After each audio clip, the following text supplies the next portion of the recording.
Well, first of all, thank you for inviting me here. I think it's a credit to you for making this interdisciplinary, and I also think it's a credit to you for all the work you've done in the research that you've done.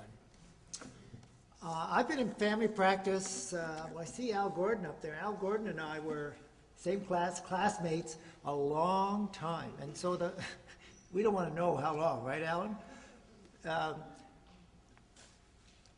The first potential is numbers. There are over 12,000 family doctors in Ontario.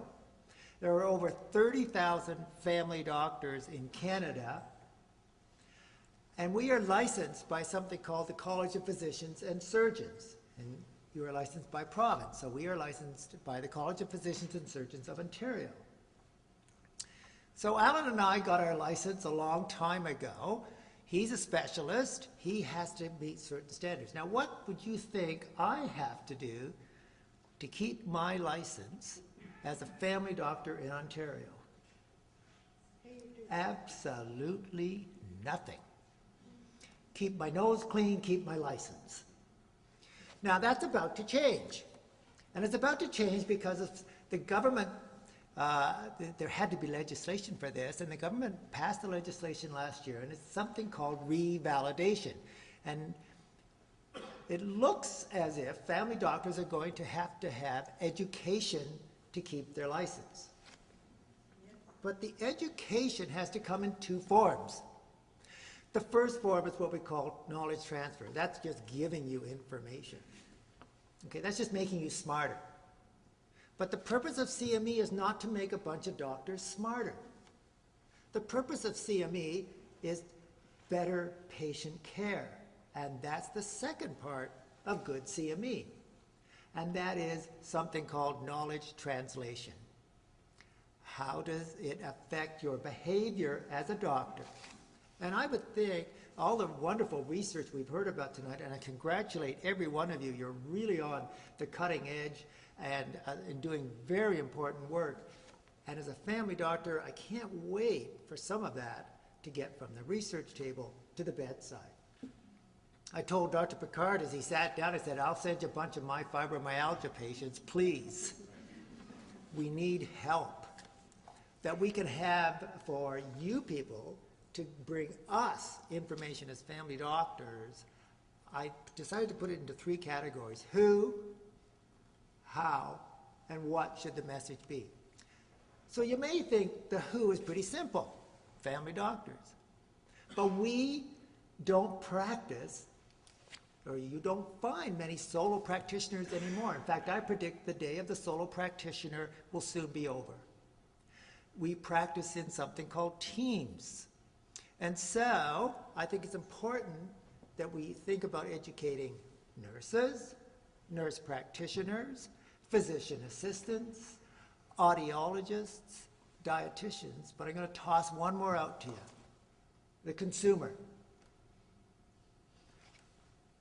All we need to do is look at the United States to see how important direct-to-consumer advertising is. And I want to tell you that patients coming in and asking us questions about what do you know about, and you don't know anything about, is very embarrassing and can be a big push to get you to learn something. So I would think the simple answer is we educate as many people as we can. How? It takes time, money, and manpower. To create an accredited program for family doctors across Canada takes several months, at a minimum 5 doctors, and tens of thousands of dollars. And that program is only allowed to run for 1 year. That's a lot of effort for just 1 year's work, but that's how the accreditation process works. So I've heard people say they need grants. We don't have a lot of money, and I appreciate that, so I've got some suggestions, I think, on cheaper ways to do it. Go to conferences, go to doctors' conferences. There are 2 big family doctor conferences in Canada, Family Medicine Forum and Primary Care Today. I run Primary Care Today, and meet the doctors there. Present posters.